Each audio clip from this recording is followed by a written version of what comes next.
Welcome back, everybody. It is February 15th. That's right, we are officially over halfway done with February.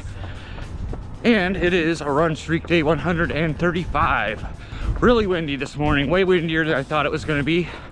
A little underdressed as a result, but that's okay, we'll push through. It scares me how much I enjoy my